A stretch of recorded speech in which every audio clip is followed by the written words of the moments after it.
ओम शांति।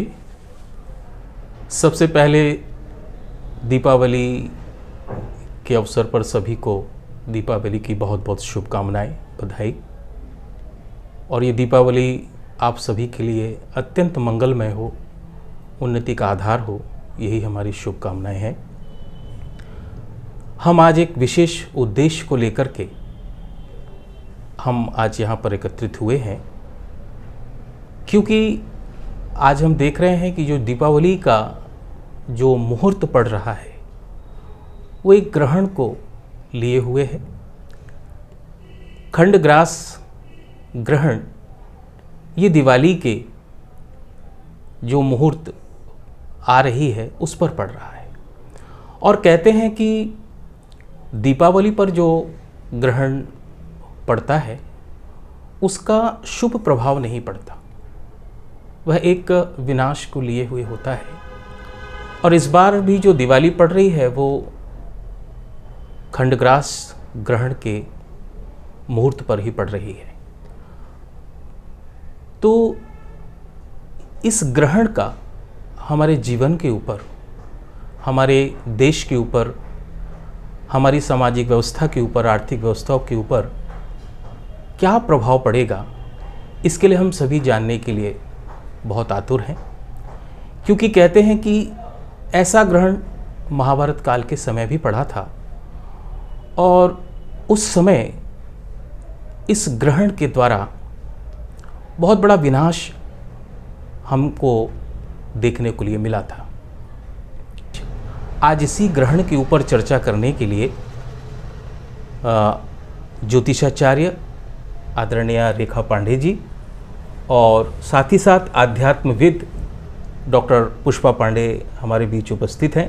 और आज हम इस ग्रहण के फल और दोष के बारे में आध्यात्मिक रूप से और साथ ही साथ ज्योतिष गणना के आधार पर इसका क्या प्रभाव हमारे जीवन के ऊपर पड़ेगा, इस विषय पर हम विस्तार से चर्चा करेंगे। सबसे पहले आदरणीय रेखा बहन जी, आपका बहुत बहुत अभिवादन। ओम शांति। डॉक्टर पांडे जी, आपको भी ओम शांति।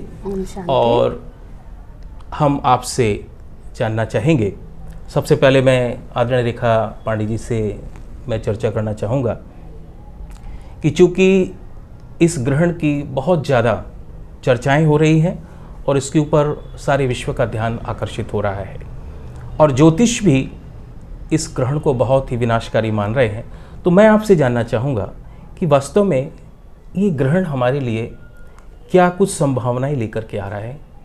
आप अपने ज्योतिष के आधार पर हमें थोड़ा इसके बारे में बताएं। जी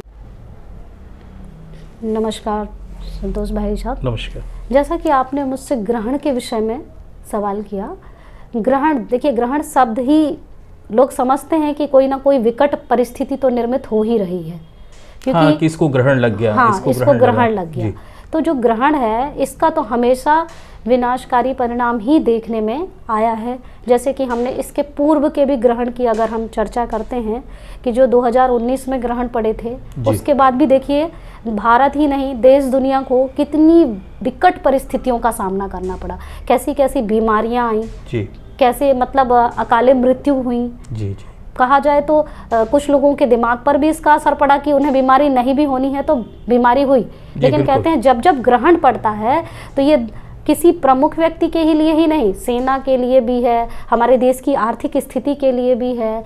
और कहा जाए तो आप कहते हैं राशियों के ऊपर, राशियों के अनुसार भी हमारे ऊपर भी एक व्यक्तिगत तौर पर भी कह सकते हैं आर्थिक, मानसिक सभी प्रकार की जन धन हानियाँ भी होती हैं। और जब जब ग्रहण पड़ा है, जैसा कि आपने अपने सवाल में यह भी मुझे पूछा कि महाभारत काल के समय पर क्या ऐसा ग्रहण पड़ा था। जी बिल्कुल, उस समय क्या हुआ था, 18 दिनों तक यह महाभारत का युद्ध चला था। उस समय 13 दिनों के अंतराल में जो ग्रहण पड़े थे, उस समय क्या हुआ था कि जो 64 का जो खेल खेला गया था, चौपड़ का जो खेल खेला गया था, उस समय भी सूर्य ग्रहण ही लगा था। और दुर्योधन ने पांडवों को उसके लिए निमंत्रण दिया कि आप हाँ ये हमारे साथ खेल खेलें। लेकिन चूंकि क्या उसी ग्रहण काल में उसी जयद्रथ वध भी क्या हुआ था कि देखिए ग्रहण काल था और उसी ग्रहण काल के समय युद्ध भी तैयार हुआ, उसी समय चौपड़ खेला गया और उसी युद्ध के समय पे अर्जुन ने नहीं, मैं शपथ आपसे ये जानना चाह रहा हूँ जी कि आज के वर्तमान परिदृश्य में उसका क्या प्रभाव पड़ रहा है। वो तो महाभारत काल में था, लेकिन आज के समय पर उसका क्या प्रभाव हम सभी के ऊपर पड़ रहा है, मैं आपसे ये जानना चाहता हूँ। बिल्कुल। देखिए, आज के वर्तमान समय में मैं बोल सकती हूँ ये भी महाभारत से कोई कम परिस्थितियाँ निर्मित नहीं हो रही हैं। अच्छा। कहा जाए तो भारत ही नहीं, विश्व ही नहीं, हर घर में आपको महाभारत जैसी स्थितियां देखने को मिल रही हैं। बिल्कुल। और क्या हो रहा है, छुटपुट घटनाएं भी देखने मिल रही हैं। और ये देखिए जो अभी जो ग्रहण पड़ा है ना, ये महाभारत युद्ध की ओर ही इशारा कर रहा है। ये क्या होगा, इसके साथ क्या होगा, हमारे देश के प्रमुख सेना, प्रशासन, आर्थिक स्थितियां, अन्न खाद्य पदार्थों तक इसका प्रभाव देखने को मिलेगा ही। ग्रहण अपना असर दिखाकर ही जाएगा।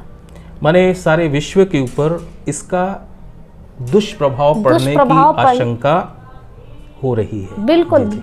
इसलिए भी क्योंकि देखिए जब महाभारत युद्ध हुआ तो जैसा कि आपने जयद्रथ का वार्तालाप स्टार्ट किया है, तो उसमें क्या हुआ था, अर्जुन ने शपथ ली थी कि अगर मैंने सूर्यास्त के पहले इसका वध नहीं किया तो मैं अग्नि दाह, अपना अग्नि संस्कार कर दूंगा। लेकिन क्या था, चूंकि कृष्ण को, श्री कृष्ण जो थे, उनको ग्रहों की गणना का भी ज्ञान था और ग्रहण का भी ज्ञान था। उनको पता था कि जो अभी ये अंधकार हुआ है ये किस वजह से हुआ है, सूर्यास्त नहीं हुआ, ये ग्रहण हुआ। लेकिन दुर्योधन ने छुपाते छुपाते जयद्रथ को उसी समय सामने लाकर खड़ा कर दिया। लेकिन चूंकि कृष्ण को तो सारी जानकारी थी, श्री कृष्ण को, श्री कृष्ण ने उसी समय सूर्योदय करवा दिया। क्यों? क्योंकि वो तो ग्रहण का अस्त्र था ना, और उसी समय सूर्य उदित करा दिया, सूर्योदय, हाँ, सूर्य उदित करा दिया। और उसी समय अर्जुन ने अपनी प्रतिज्ञा स्वरूप जयद्रथ का वध किया। उनके तीर से जयद्रथ का जो सिर गया वो उनके पिता की गोद में गया। तो ये भी ग्रहण का एक भयानक रूप कहा जा सकता है। तो वर्तमान में इसका हमें ऐसे परिणाम देखने को मिलेगा कि देखिए ये जो ग्रहण है, इसके बाद अभी 15 दिनों के बाद फिर एक ग्रहण है जो कि चंद्र ग्रहण है। इसके बाद हमें 2031 से लेकर 2036 तक जो ग्रहण देखने मिलेंगे, वो बोला जाए तो भारत ही नहीं समस्त विश्व के लिए ऐसा तांडव मचाने वाले हैं कि भयंकर युद्धों की, कहीं लघु युद्ध होगा, कहीं कई देश, आप जैसे आपने बोला पाकिस्तान, चीन, यूरोपियन कंट्रीज जितनी भी हैं, ये सब ग्रहों के जाल में जब फंसेंगे तो अपने आप युद्ध के मकड़ जाल में फंस जाएंगे। बहुत बहुत धन्यवाद बहन जी। मैं अब आपसे जानना चाहूँगा कि ये जो ग्रहण है, ग्रहण में कहते हैं कोई भी शुभ कार्य नहीं किया जाता, उस समय किसी भी प्रकार का कार्य है उसका हम शुभारंभ नहीं करते।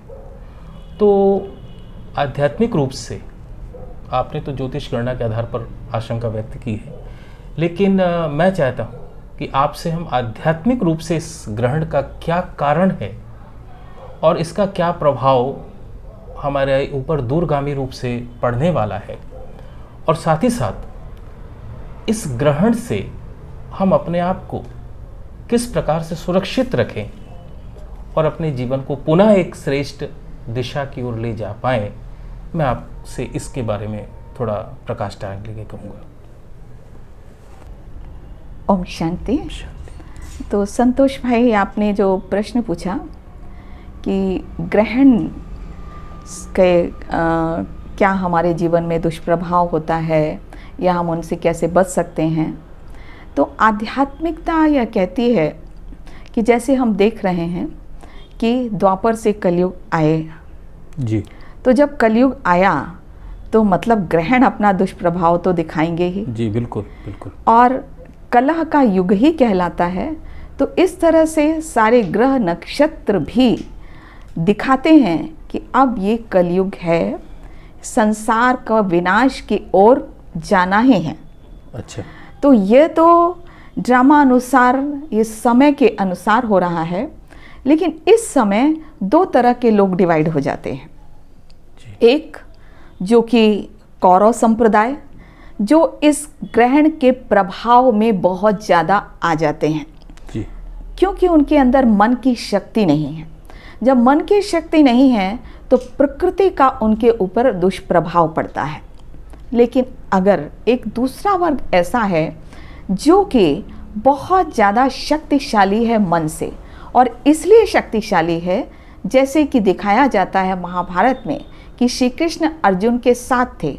अर्थात जो परमात्मा के साथ रहता है तो उसको सारी उसकी रक्षा करने वाला भी तो है ना जी। साथ में है, और उसके विचार इतने ज़्यादा पावरफुल होते हैं कि जो विनाश के प्रभाव, जो दुष्प्रभाव होता है, उससे वो बच जाते हैं।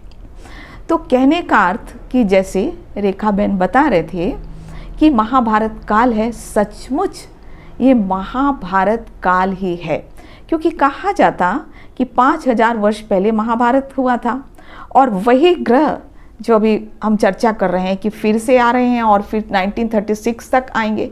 इसका मतलब कि ये प्रकृति अपना विकराल रूप दिखाती ही जा रही है और विनाश होना ही है। लेकिन महाभारत काल जब युद्ध हुआ, विनाश हुआ, उसके पहले गीता ज्ञान सुना दिया गया ना जी। अर्जुन को श्री कृष्ण ने जी, सुनाया ना, युद्ध के पहले सुनाया जी। इसका मतलब कि यही समय है कि महाभारत विनाश के पहले, जो ये तो सारी स्थितियां दिख रही, तो इसके पहले भगवान गीता ज्ञान तो कहीं सुना रहे हैं। तो कहीं ना कहीं हम अभी महायुद्ध के कगार पर तो नहीं बैठे? बिल्कुल, वो तो बैठे हैं, लेकिन उसके पहले स्थापना का कार्य पूरा हो रहा है। कलयुग के बाद क्या आएगा बताइए? सतयुग आएगा। जी, जी। तो सतयुग कौन लाएगा? जो इस विनाश काल के दुष्प्रभाव से बच जाएगा जी। और स्थापना के कार्य में मददगार बनेगा।